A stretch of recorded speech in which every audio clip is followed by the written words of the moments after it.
Hello everyone and welcome back to another Data Structures with Python lecture. In this week we're going to look at trees and binary trees, and we're going to see how easy and simple they are to program. So please bear with me for the upcoming few minutes. We're going to start with a simple introduction, then we're going to jump right into coding. So what is a tree and what is a binary tree? Well, before that, if we look at a tree, before looking at a binary tree, we're going to see that it is a number of connected nodes. So this is a tree. It is a number of connected nodes. Well, we have heard that before. Linked lists were a number of connected nodes. Doubly linked lists were another type of a number of connected nodes. So what is the difference? Well, it's a difference in structure, in how those nodes are connected. So this node is the exact same node that we used with doubly linked list. It has data, it has a next or a right path or right pointer, it has a previous or a left pointer. So it is exactly like the doubly linked list node. What is different in here is how we're going to connect them. Now, before we go to that, let's look at what is a tree. Well, a tree is a simple structure where we have what is basically an upside down tree, because we have the root on top and we have the leaves on the bottom. We have a root, which is the main node that all the other nodes are connected to, and each node is going to have 0 or more children. Okay, so 0 or more children. For instance, 8, 3, and 6, all of them has 2 children, while 10 and 14 have 1 child, 1, 4, 7, and 13 have no children. Now, this is what is called a tree. Those are the leaves because they have no children, and this is the root because it's the main one. Now, if we look back at doubly linked list, we actually had a very, very familiar structure. Instead of the root, we called the first node, we called it the head or first, and we also had 2 pointers. We had next and previous, and here we're going to call them right to left, but it's just a name, it's the same thing. The main difference between doubly linked lists and trees is that in a doubly linked list, when A pointed towards B, B pointed back towards A. While in a tree, when A is pointing towards B, B is going to point towards new nodes, not back at A. Same thing in here. D is pointing toward edge, edge is pointing towards none. None in here, none in here, but it's not pointing back. That means that the linear structure that we have, the structure that looks like a line, have disappeared. With a normal doubly linked list, we had a line. We had A points toward B, B points toward A and C, C points toward B and D, and so on and so forth, all the way until the end. With trees, it's different. When a node points toward another node, that child is not going to point back towards the parent.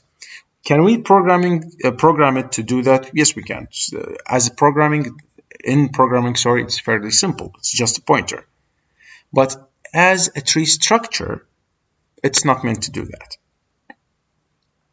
Now, where is the problem in that? Because we do have that. We actually have the code for doing a node in a doubly linked list. We already have it. It's simple. It's there.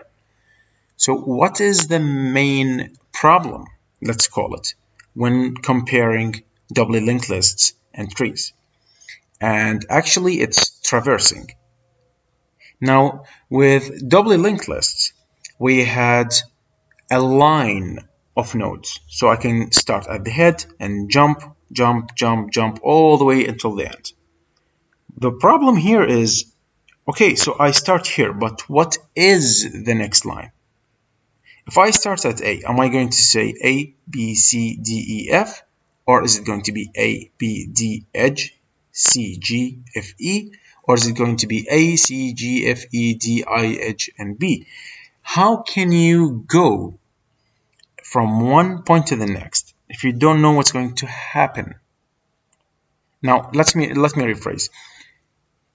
How can we traverse this type of structure if it is not in a line? Well, the answer to that is you're going to choose either one of three things: either pre-order, in order, or post order. Now, what do we mean by that? Let's look at this simple tree. Actually, let's go back to this one. So when working with this one, we have three types of traverse. The first one is called pre-order.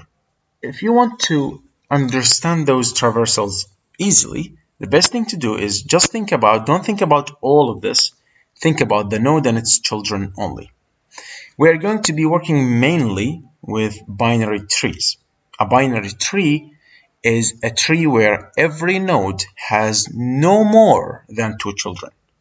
So that means every node should have 0, 1, or 2 children, but no more than that. This simple tree that we have in here is actually a binary tree because 8 have 2 children, 3 have 2, 10 has 1, 6 has 2, and 14 has 1. 1, 4, 7, and 13, all of them have no children.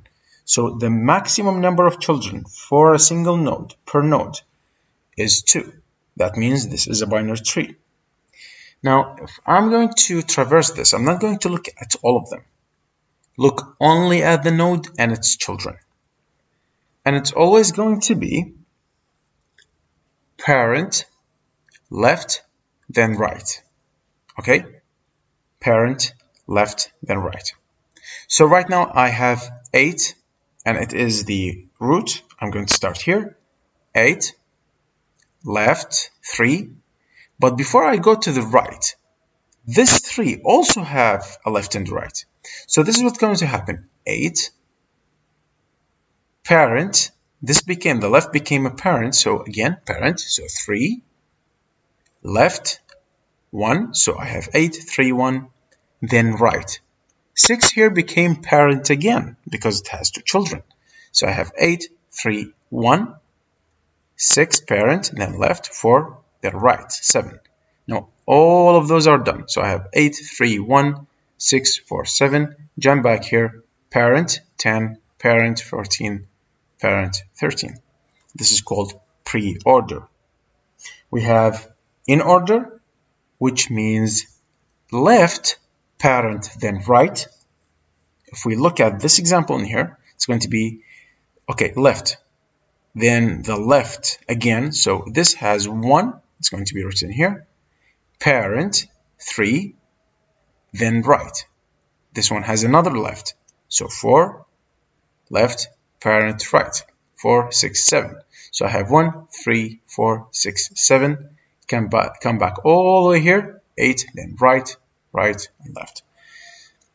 Most likely when working with binary search trees, in order is going to give us a sequential number. What do I mean by that? I mean, if we look at those numbers right now, we have 1, 3, 4, 6, 7, 8, 10, 13, and 14. That means that if I go in order on a binary search tree, I'm going to have a sequence of numbers that are starting from the lowest number all the way until the highest one. Okay? And lastly, we have post order, which is going to take left, then right, then parent. So out of those 3, it's going to be 3, 10, 8. But because this is a parent, same thing, it's going to take left, then right, then parent. And this one is also a parent, so left, right, then parent. And it's going to continue on doing that. So as you can see in here, the main issue is going to be traversal. It is not going to be how we're going to work with the program, because programming is programming. Okay, don't worry about it. Don't worry about the code, worry about understanding the idea behind it. Now, what we're going to do next is we're going to start with a simple, really simple program, binary tree program. The idea behind it is not to create the binary tree as a whole, but just to make us understand how this structure is going to look like in our code. Then next to that, we're going to start working with a actual real binary tree program. Following it, we're going to be working with a binary search tree, and that program is not going to be as easy as we want it to be. It's going to have some complexity, especially when it comes to removing nodes, but don't worry about it. We're going to cover it step by step.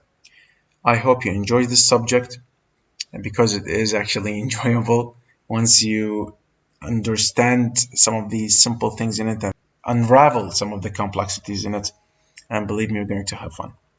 Thank you so much for listening, and I'm going to see you on the next lecture.